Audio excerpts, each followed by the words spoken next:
Hey, yo, what up, what up, what up, what up? I'm gonna do quick thoughts on the brand new Raw, or the new era of Raw, um, of WWE that happened last night. A lot of things I can talk about this show. Bar none, best Raw this year so far, hands down. This beats the Raw that was the Raw after WrestleMania. Last night's Raw beat it by 5 miles. I'm gonna talk about a couple of things that I really liked about this Raw before I get into details. First off, the logo.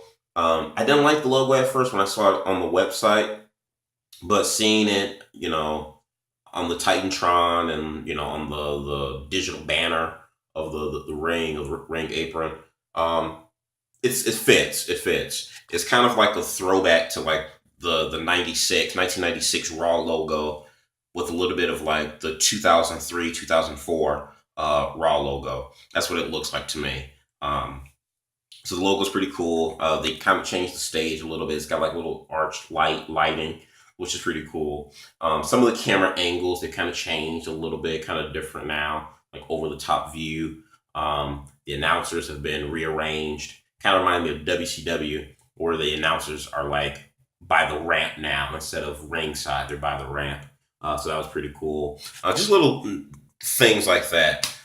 They brought back jobbers tonight, or not tonight, I'm sorry, but on Raw, which I think is needed. Hire back, um, local talent, or independent talent in that city to do squash matches for your bigger stars, instead of sacrificing an established star or talent for the newer guy or girl that's coming in. So I like that. I hope they keep that up. So basically, uh, Monday Night Raw, or the new era of Raw, was Finn Balor, hands down. They started off the night basically saying that they would have two fatal four way matches, and the winner of their respective fatal four way matches would face each other later on later that night in the main event.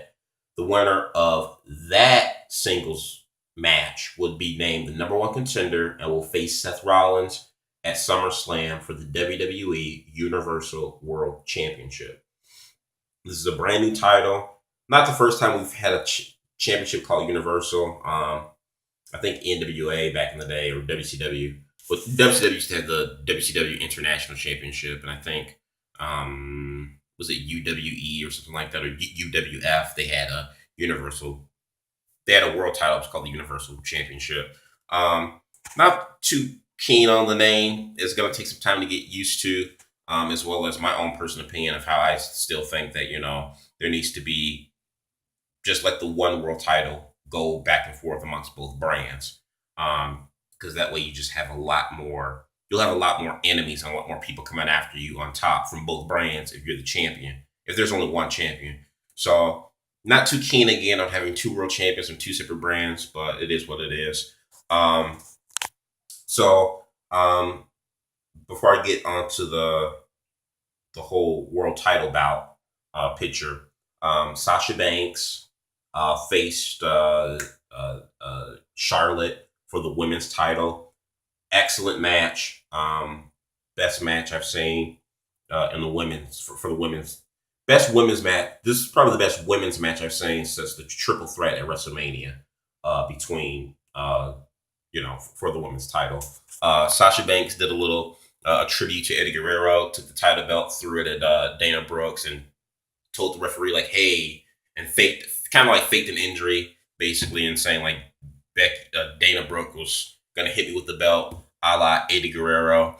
So that was cool, a little Eddie Guerrero tribute. Sasha Banks put Charlotte in the bank segment, made her tap. New women's champion Sasha Banks. The crowd was electric. The crowd was pretty hot for the entire show too, so that's also a great thing. Um, Sasha Banks, new women's champion, great moment.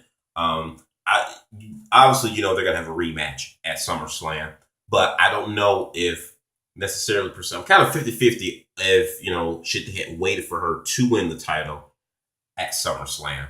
Um, I don't know, but at the end of the day, it was fine. It was good. It was a hot Raw, so having that title change on a hot show, it worked.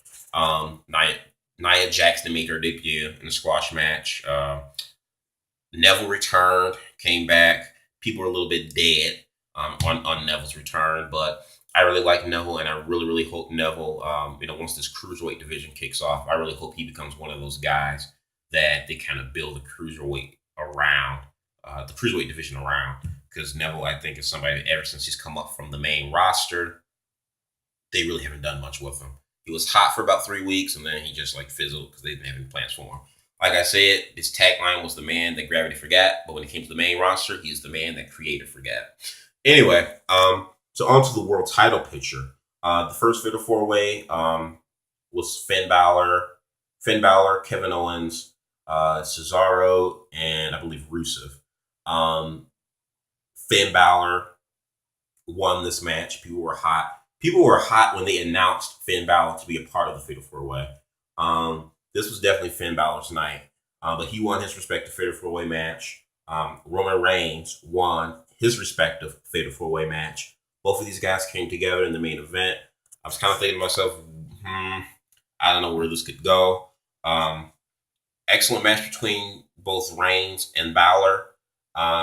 Balor hit Roman with the coup de grace and got the pin and the win.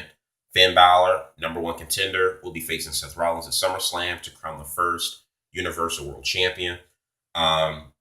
Excellent match, excellent debut, and I just mean wow, this is a packed Raw. What I really liked about this Raw last night was that it was action packed.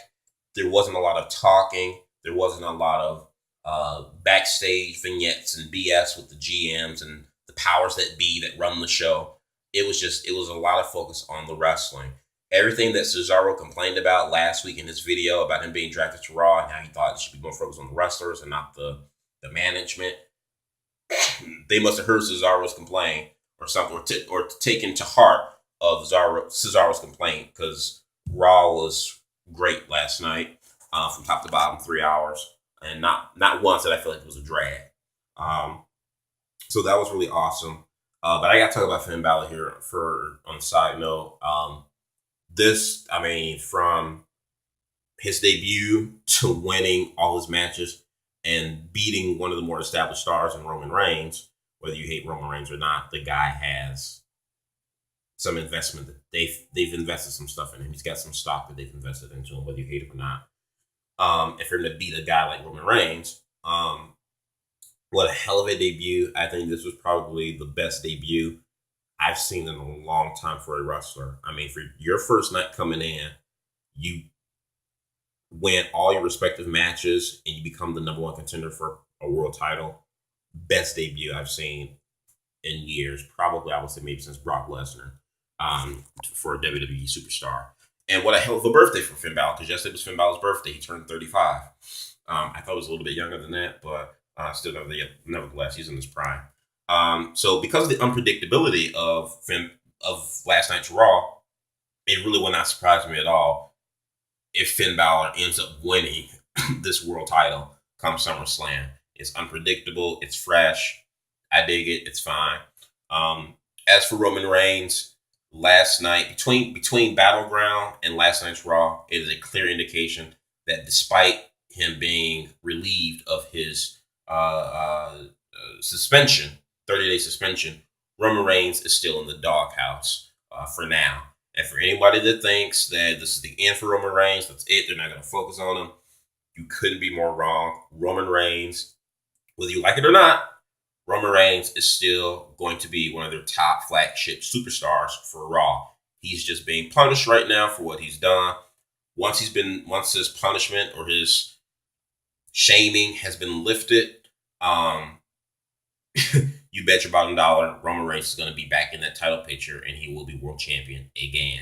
He's just being pushed to the side right now, depushed for a moment, and they're focusing on other people, which I have no problem with. But for those that were just clapping their hands and thinking this is the end for Roman Reigns because of the suspension, you couldn't be more wrong. It's just, it's just, he's still one of their top flagship stars. They're going to be for Raw. Him, along with Seth Rollins and Finn Balor and Brock Lesnar and whoever else they can, build up for that brand. But all in all, solid show. Looking forward to next week, and it makes me even more looking forward to SmackDown tonight and see what they're gonna what SmackDown's gonna pull out with. And I'll do a review on that as well. But you guys let me know what you think about Raw tonight. Did you like it, hate it, love it? On your thoughts box below. Comment, subscribe. Peace.